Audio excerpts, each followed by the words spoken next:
Sur la piste du suspect responsable du virus informatique I Love You, il pourrait s'agir d'un jeune homme identifié aux Philippines. Le pirate serait âgé de 23 ans et aurait donc réussi l'une des opérations les plus destructrices de l'histoire. I love you, computer virus. The love bug computer virus, this time disguised as a friendlier email.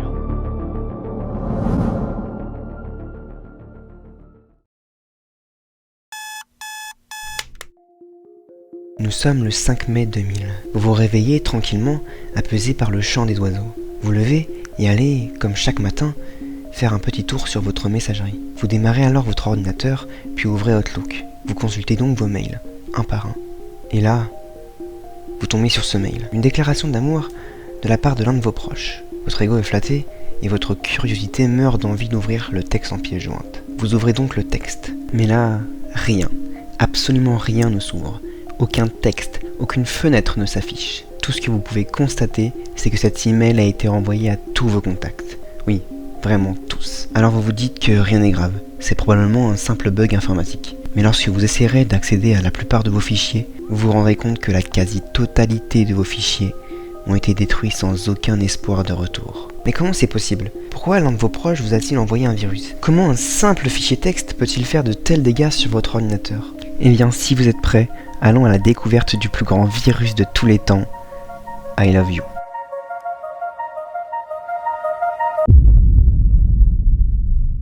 Nous sommes le 4 mai 2000 en Philippines. Une société basée à Manille fournissant l'accès à Internet à ses clients contacte le FBI de la présence de programmes informatiques suspects dans son réseau. Nous ne connaissons toujours pas l'identité des attaquants, mais nous savons au moins une chose. Les attaquants avaient utilisé le serveur de messagerie de l'entreprise afin de se dissimuler en créant une adresse anonyme. Et avec cette dernière, ils ont pu envoyer le virus dans le monde entier. En seulement quelques heures, le virus s'est propagé aux 4 coins du monde. Banque, grande administration, petite entreprise, tout y est passé. Le nombre d'ordinateurs contaminés se compte en millions, continuant à s'accroître à une vitesse phénoménale.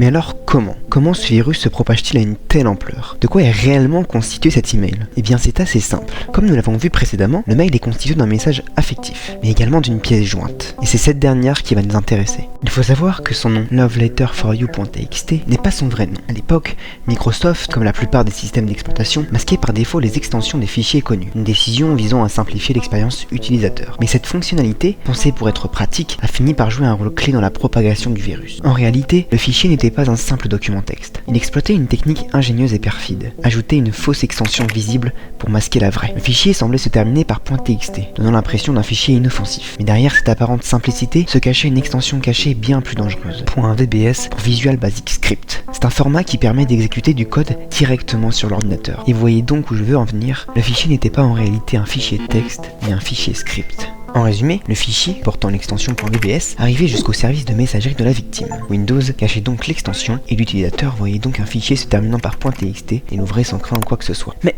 concrètement, qu'est-ce que faisait ce virus? Que nous cachent les détails les plus infimes de ce dernier?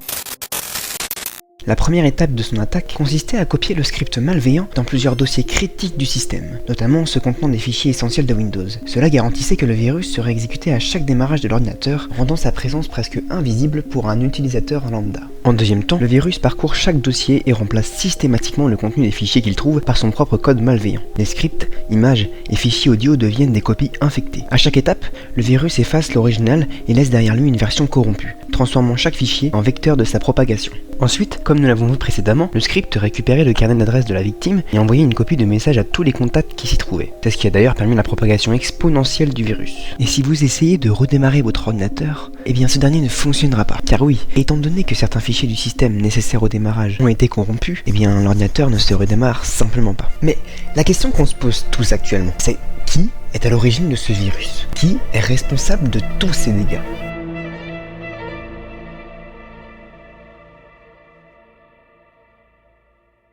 Face à la catastrophe, les autorités philippines réagissent rapidement. L'NBI, armé de son expertise numérique, commence à déchiffrer le code source du virus. Ce dernier laisse des indices cruciaux. En fouillant dans les données transmises par le ver, les enquêteurs remontent vers 2 adresses email philippines. Cette piste les mène à Rionel Ramones, un jeune homme de 27 ans vivant dans un appartement de Manille. Ramones devient le premier suspect. Mais très vite, les enquêteurs réalisent qu'il n'est qu'un pion dans un jeu bien plus vaste. Le virus, bien que partiellement lié à son adresse IP, ne peut pas être de sa main. La recherche se concentre alors sur son ami et son collègue programmeur, Onel de Guzman, un jeune informaticien philippin, loin des projecteurs, mais dont le nom fera trembler les géants de la technologie. Âgé de 23 ans, c'est un étudiant, mais déjà un passionné de code, curieux, brillant, mais aussi insouciant et peut-être un peu trop ambitieux. Il ne vient pas d'une grande entreprise ni d'un laboratoire de recherche. Non. Guzman est un simple jeune homme, fasciné par la puissance de l'informatique. Il rêve, comme beaucoup d'autres, de voir jusqu'à où ses compétences peuvent le mener. Mais ses ambitions le conduiront sur un chemin bien plus sombre. Les enquêteurs se tournent alors vers son ancienne université. Leurs recherches révèlent que De Guzman avait déjà proposé une thèse. Une thèse portant sur la création d'un cheval de Troie afin de voler des mots de passe. De Guzman devient le principal suspect. Les preuves commencent à s'accumuler, et l'implication de De Guzman dans le développement du virus I Love You semble de plus en plus évidente. Mais malgré toutes ces preuves solides, De Guzman reste silencieux. Il n'avouera aucun des faits. Toutes les preuves montrent qu'il est coupable. Ça ne peut être que lui. Mais malgré ça, rien. Aucun mot ne sortira de sa bouche d'ici les 20 prochaines années. Car oui, après 20 ans, De Guzman avouera être l'auteur de ce virus. Il expliquera avoir conçu ce virus afin de voler des mots de passe pour un accès gratuit à Internet. Mais à l'époque, il n'existait pas de législation spécifique sur les cybercrimes aux Philippines. Bien que les enquêteurs aient trouvé des preuves liant De Guzman au virus, il n'existait aucune loi contre la création de logiciels malveillants. Alors De Guzman fut libéré sans aucune poursuite contre lui. Le virus I Love You a laissé une empreinte indélébile sur l'histoire de la cybersécurité. Lancé en mai 2000, il a infecté plus de 45 millions d'ordinateurs à travers le monde. Les dégâts financiers sont estimés entre 5 à 10 milliards de dollars, affectant aussi bien des particuliers que des institutions gouvernementales, des organisations de premier plan, comme le Pentagone, la CIA ou bien le Parlement britannique, ont été contraints de suspendre leur système informatique pour contenir le verre. L'enquête a exploré plusieurs pistes avant de se concentrer sur Ronald De Guzman. Dans les premières heures de l'investigation, les enquêteurs ont suspecté un dénommé Michael Buen, un autre programmeur philippin ayant des compétences similaires à celles nécessaires pour concevoir un virus aussi destructeur. Buen, interrogé par les autorités, a nié toute implication dans l'affaire, et aucun lien direct entre lui et le virus n'a été établi. Et donc face à l'absence de preuves solides contre Buen, l'attention des enquêteurs s'est rapidement tournée vers Leonel Ramones, pour arriver finalement au véritable coupable, Ronald De Guzman.